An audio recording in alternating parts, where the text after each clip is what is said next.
The Prawns, otherwise known as the Outlanders, the non-humans, or simply aliens, are the inhabitants of the dingy and degraded camp known as District 9, featured in the film of the same name. Today I wanted to explore the Prawns and what little we know of them from the film, their potential history and origins, and what could come next for this lost faction of the species stranded so far away from their home. The prawns are an extraterrestrial species that came to be stranded on Earth through unknown means. The prawns first arrived in Earth's atmosphere seemingly out of nowhere and with no warning during the year 1982. Their mothership arrived out of FTL over Johannesburg in South Africa, and since that time they have been living on Earth in sanctioned and highly regulated ghettos known as District 9. The prawns are an intelligent spacefaring race. Their race's technological achievements seem to be quite impressive from looking at only a small selection of their technology that was seen in the film. Their weapons are extremely powerful. They know how to produce highly agile and versatile mechanized exosuit armor, and along with other things they have their gigantic mothership. Their weapons though are even more impressive.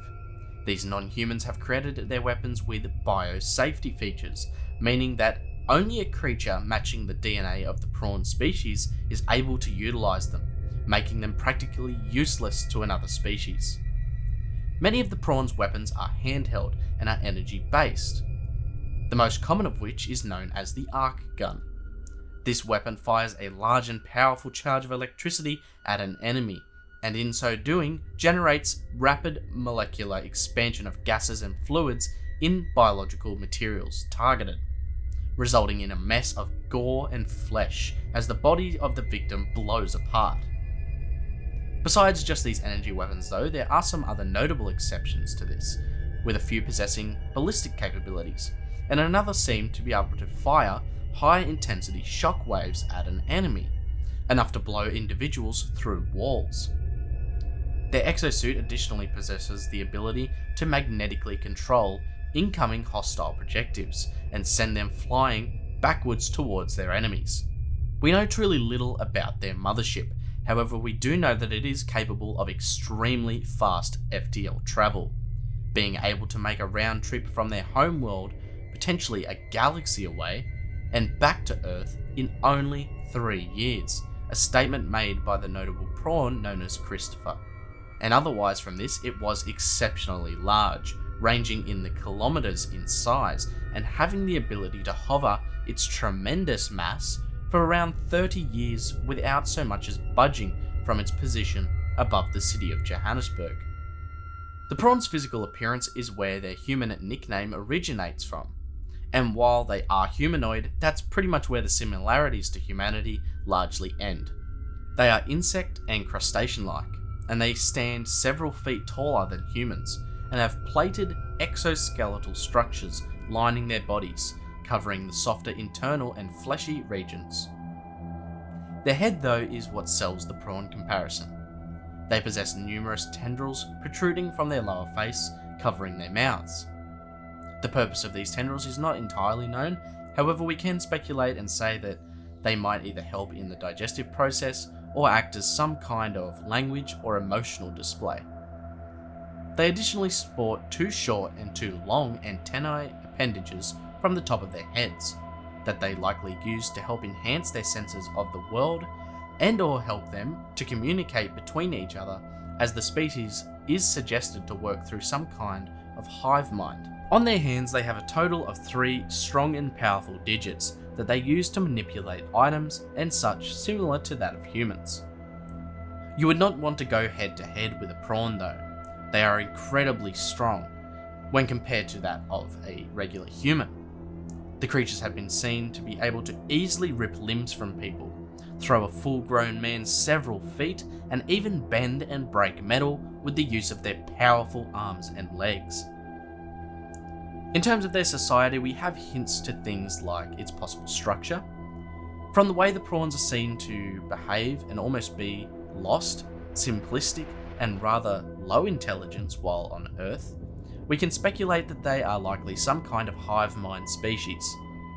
Not one where they are totally controlled by another creature, but it is possible that they require some kind of deeper communication, possibly with the control of an alpha prawn, in order to effectively delegate tasks, think creatively, and achieve technological feats like FTL travel. This would mean that almost every prawn we have seen so far is likely a drone class of the species, and not capable of leading their kin effectively.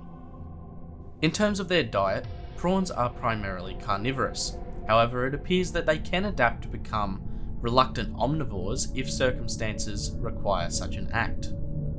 They also waste little, eating almost all the biological materials they can possibly scrape up from their helpings. Strangely, the prawns have a near unanimous pull and addiction to cat food, this substance having a catnip-like effect on the creatures. This got to the point that within District 9, the prawns had begun trading it for pretty much currency, and even doing deals with human gangs where they would trade their advanced technologies just for a taste of that sweet, sweet cat food. A strange habit of the prawns was their hobby to chew rubber.